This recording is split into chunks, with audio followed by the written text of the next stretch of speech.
हरे कृष्ण। इस संसार में भगवान ने करोड़ों जीव जंतु को सृष्टि की है, लेकिन सबसे उत्तम, सबसे सुंदर और सबसे अच्छा एक मनुष्य योनि भी सृजन किए, जो ज्ञान चेतना से परिपूर्ण था। यह मनुष्य देह वो हर जीव जंतु को समझने के लिए प्रभु ने दिए। इस प्रकृति को समझने के लिए, देखने के लिए, अनुभव करने के लिए यह मानव शरीर का निर्माण किए। पता नहीं यह मानव शरीर आज इस कलयुग में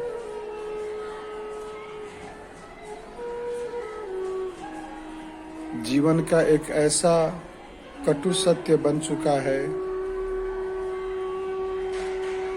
जिसे न हम सब स्वीकार कर सकते हैं और ना ही इसे नकार सकते हैं।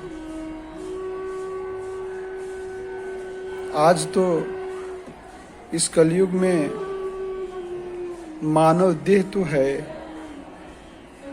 लेकिन इस मानव देह में ना माया है, ना प्रेम है, ना ही सद्भाव है, ना ही मान सम्मान है।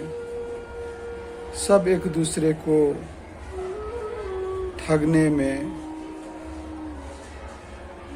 सताने में, दुख देने में, एक दूसरे को परेशान करने में ही परेशान है। आज तो अब इस संसार में अब ये घुटन सा महसूस होता है इस जगत में कि भगवान इस सृष्टि को क्या बनाए थे, इस शरीर को क्या बनाए थे और ये शरीर क्या कर रहा है। जिसे हम आत्मा कहते हैं, वो आत्मा उस परमात्मा का एक अंश है। हर दिन वो आत्मा वो परमात्मा से बिना मिले, बिना साक्षात्कार होते वो नहीं रह सकता। वो हर दिन वो आत्मा अपने प्रभु के पास जाता है और मिलता है, क्योंकि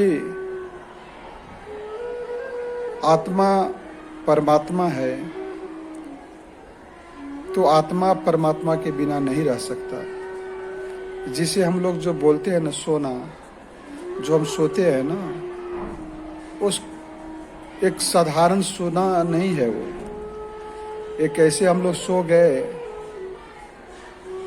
ऐसा नहीं है। वो जो हम सोते हैं उस समय हम उस परमात्मा के अधीन रहते हैं,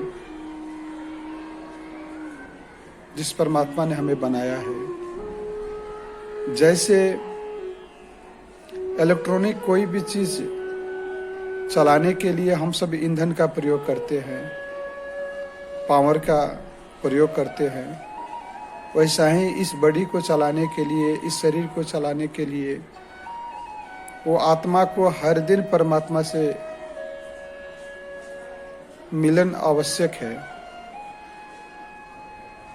जो आजकल हम सब सुनने में आता है, देखते हैं, अड़ोस पड़ोस में देखते हैं कि बहुत से लोग बहुत से बीमारी से परेशान है। डिप्रेशन जिसे लोग बोलते हैं लोग कि बहुत ज़्यादा डिप्रेशन हो गया। डिप्रेशन कोई बीमारी नहीं, एक चिंता है। और जब चिंता ज़्यादा सताता है तो इस शरीर से आत्मा को जकड़ लेता है।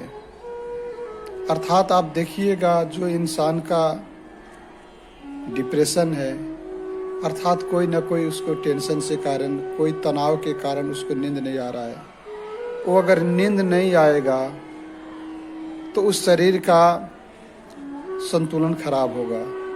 क्यों खराब होता है कि जो हम सब सोते हैं उस वक्त एक हमारे जो बॉडी है, जो हमारा शरीर है, उस शरीर को चार्ज करने के लिए वह आत्मा सूक्ष्म रूप से परमात्मा में विलीन होता है उस वक्त, और इस बॉडी को चार्ज करता है। आप देखे होंगे कभी कभी हम लोग 1-2 घंटा भी सोते हैं तो लगता है कि बहुत सारे थकान दूर हो गया है। तो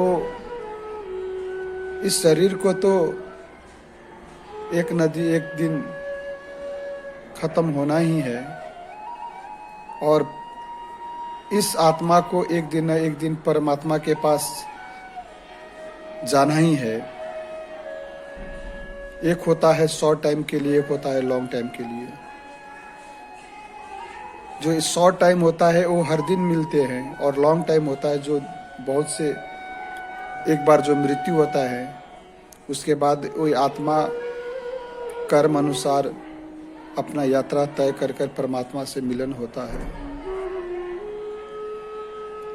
लेकिन यह कलयुग में अभी ऐसा महसूस हो रहा है कि किसी को खुशी रखना, इस संसार में खुशी रखना बड़ा मुश्किल है। आप कितना हो किसी को कर दीजिएगा,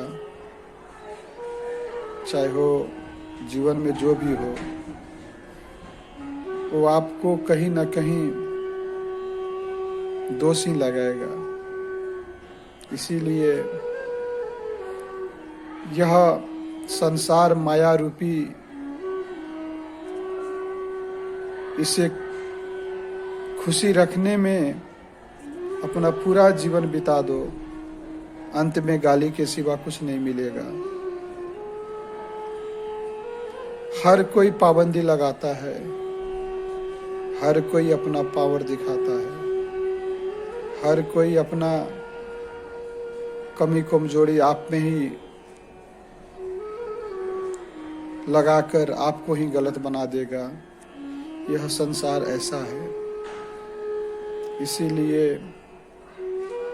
आप सबसे विनम्र विनती है, उस परमात्मा को याद करें और उस परमात्मा को धन्यवाद करें जो हमें इस संसार में अपने कर्म करने के लिए भेजे हैं, और उस यात्रा का भी तैयारी करें जो एक दिन न एक दिन हम सबको जाना है। उसको ऐसे रूप में देखे कि मुझे प्रभु से मिलना है। इस भाव से उस यात्रा को आप रोज सजाइए कि हमको आज अपने प्रभु के पास जाना है। मरना तो सबको है, एक दिन मरना ही है। उसे दुखी रूप से नहीं, उसे वेलकम, स्वागत के रूप में आप स्वीकार कीजिए कि मेरे प्रभु से कब मिलन होगा, कब जाकर हम अपने प्रभु से अपने मिलेंगे, इस आत्मा को परमात्मा में कब विलीन करेंगे। यह सोचकर आप वो हर दिन भगवान की याद करें और अपने जाने के लिए पूर्ण रूप से तैयारी रहे। हरे कृष्ण।